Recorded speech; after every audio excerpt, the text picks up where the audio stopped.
everyone, Liana is here. This is my first ever interview in my Time Genius for Success platform. It is an online platform for coaches. It's not only for time management coaching, but I'm going to open a platform where you can get lots of valuable coaching programs with the best coaches. And within this program, we are going to interview every coach before you get their valuable and very amazing coaching programs. And I'm, as always, very lucky person. So lucky that I have my first ever interview with female entrepreneur, a woman, a businesswoman, a mother, a wife, multifunctional, successful business lady who is coaching lots of female entrepreneurs, Dyane Jager. Dyane is a founder and a CEO of Be Stamina. Very interesting and beautiful name. If you're an entrepreneur, you already guess what does it mean. And yes, I'm going to interview you, but knowing Dyane, because I met her personally 2 times, every time she talks, it is not a conversation, it's not an interview, it's like a free masterclass. She talks, you learn. She is coaching. Dyane, who is very successful business entrepreneur, who started when she was just 19 years old. Very interesting history. Hi, Dyane, welcome, and please introduce yourself shortly. And what I would like to start with, how you started when you were 19 years old. That's very interesting and motivating and very inspiring story for me, and I'm sure for all of female and male entrepreneurs as well. Welcome.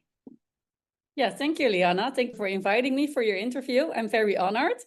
And yeah, at the moment I'm business coaching since a year or 7, 8 now. And yes, I started as an entrepreneur when I was 19.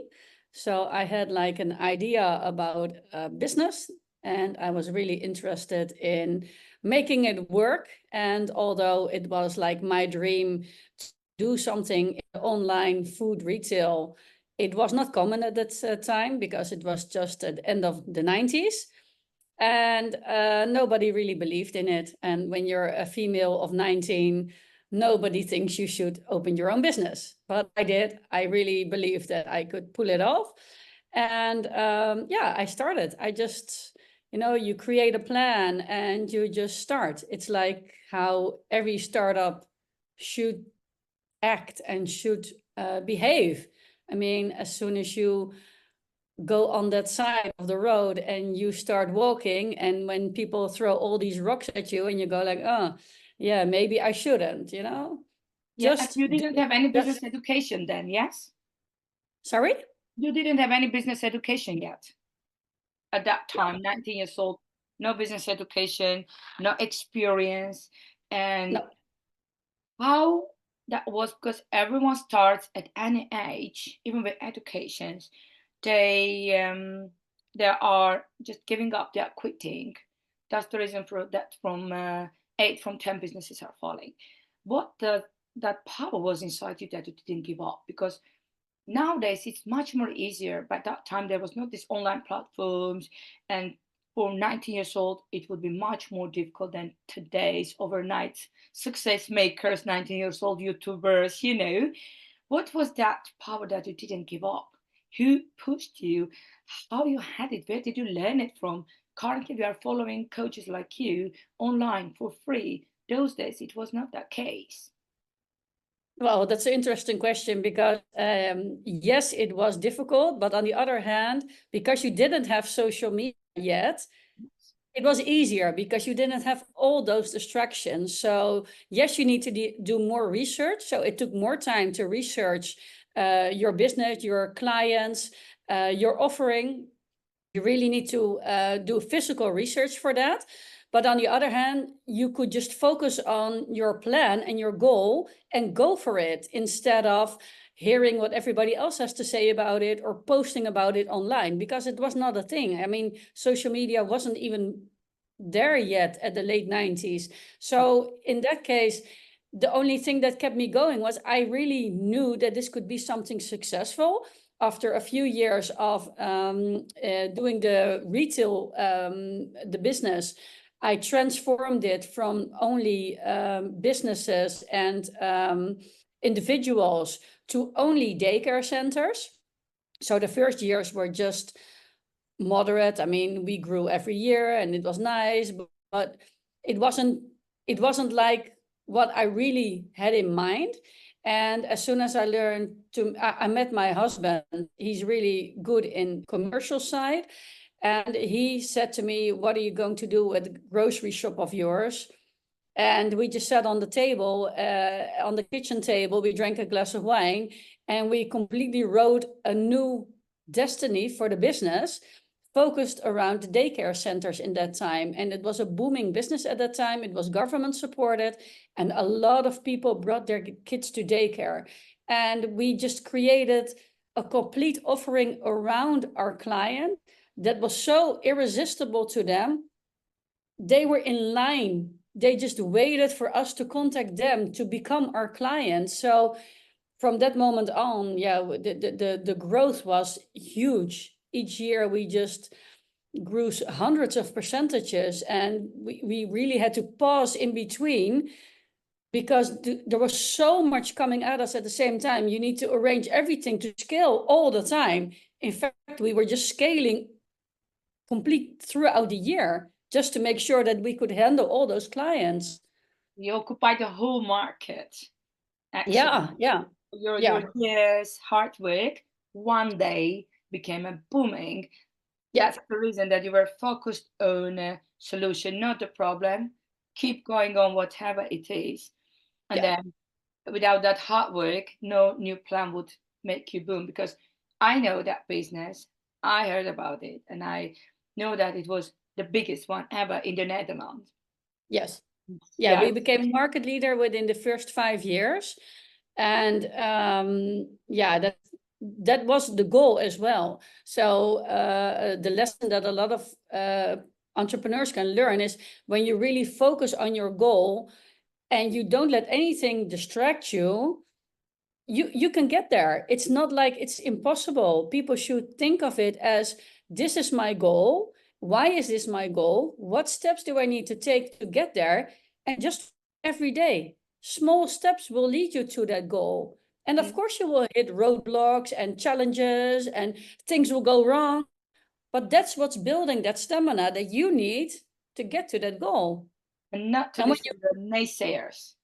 yeah, I mean, there isn't something. The only thing people let them stop is their own mindset. They think they are not capable of reaching that goal, and that's what's stopping them. Yes. And when you don't listen them, because if they couldn't do that, it's not about you, it's about them. And I say you don't do that, that's difficult. And what about all the refusals you get? Because people see only the success, because we talk about successes, no one see behind of the all this big story behind the success. There are sleepless nights, early starts, late evenings, and lots of refusals, turn downs. How could you handle it? Because that's one of the reasons they give up after 2, 3 refusals. People giving up. I'm sure when you started, you got lots of nay. So how you handle that? Yeah.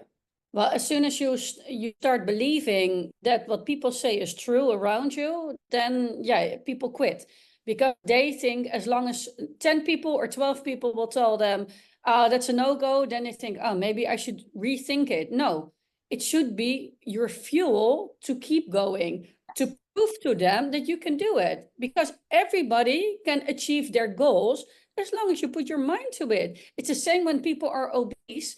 When you see those programs and there's all this attention and support and help and accountability, those people can lose 200 kilos. Yeah. Why?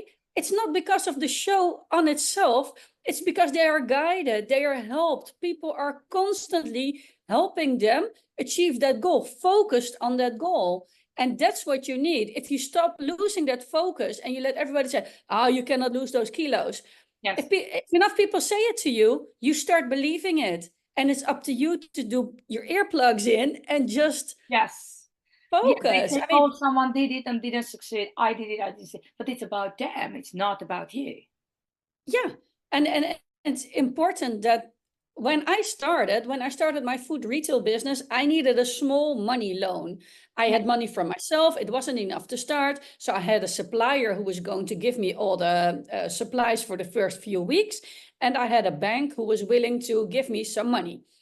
And just a, I already in that time you didn't have internet, so I had like a paper catalog with all the prices, all the products, and it was already distributed amongst companies and businesses and people that are willing to order with me.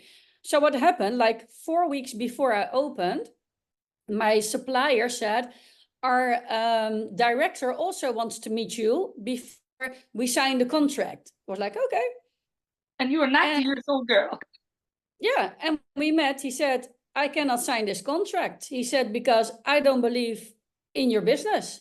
Oh my And I was God. like, wow, I really talked it through with their account manager. For months already, my bank was saying they were depending on the supplier to give me the product. Yeah. And I was like, this guy is really, I already had the location. I Yeah. already had rented a car for it. And now he just pulled the plug. And I was like, what? And then I was like, okay.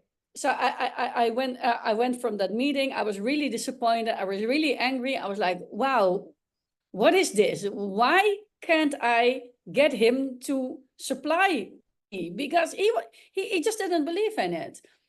Because And you're then my bank 19 also years said, old girl. yeah. And then my bank said, well, if he doesn't believe in you, why should we? And then they pulled the plug as well. So I was there. I had made all these commitments. I had clients. I had no products and I had no money, not the money that I needed to finance. So I was like, okay, what can I do? Then you regroup. You think of what can you do, not But you what didn't I do. can't do, because what I can't do, I can't influence. What can I do? And I started to think, okay, I have savings. I will just buy products from my savings. I will just drive to the big grocery stores, not the supermarkets, but the big retailers, the wholesalers.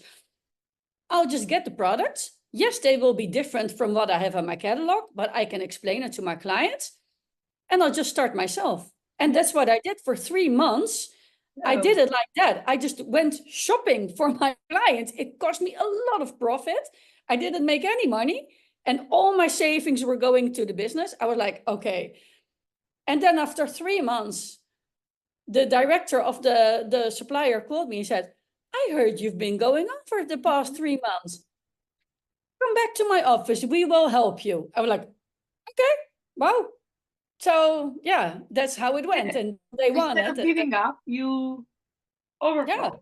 You found a solution. That's Yeah, and I got clients in who were every week I got new clients. So it was a growing database of clients. And I kept in contact with the facility manager from that business, the account manager, because I had a really good relationship with him. So he knew. And probably he told his director, like, oh, she still went along with the plan and she's doing really well. And then they stepped in. And of course, they were very careful in the beginning, but that's okay. I mean, at least I didn't have to go out every day to get my supplies. So so you that's, approve them not with your degrees or amazing business plans, but with your action. So yeah, action. You did it and you showed some. That's very interesting. And you were doing in the Netherlands and you're Dutch. You were yeah, doing everything in Dutch. After you closed that business, because it's governmental, there were lots of things going on, whatever. You had a good margin. You did a big job at the same time building a family. That's just something that every female has to learn. That is something that every young girl I would advise to follow a path of such person. Uh, you started to travel. You became more international. You lived in other countries. and you started this your coaching program. Yeah. Do you do it in Dutch only, or in English only, or in both languages, and online, personal, one to one? And I would like to you to tell now this part of your life. When did you start it? What is that exactly that you're doing? Because your story is the whole experience that now you're genuinely transferring to the others. When you do business, you made a good for the daycares, but right now you are doing good to all kind of businesses by providing your knowledge, and you are giving more than it is planned in the papers. Knowing you, and I can um, tell it for sure. Whoever will listen this interview, that whatever you in your program is included, you're giving much more than it is there, because you're going into it, you're pushing the Yeah. business. It's not just a written program, like it was not just a great degrees and business plan, but the action that you made them sign. Right now, you are doing the same for others. What's this your business coaching program? What is B Stamina, and in what languages are you doing those coaching? Yeah, well, I went traveling, yes. So when you are international, it's normal that you start speaking with your English. So I really had to up my game to learn better English, business For English. English speaking countries. Yeah, I did a lot of international. And of course, when COVID came, it was a lot online as well. Yeah, Before that, I did a lot in person. So I only do one-on-one coaching. yeah, So I don't do any group sessions or any kind of programs. I personalize to my clients. So what their need is, I talk with them in a very in-depth conversation, what they really need, what they want from me. And then I tailor a program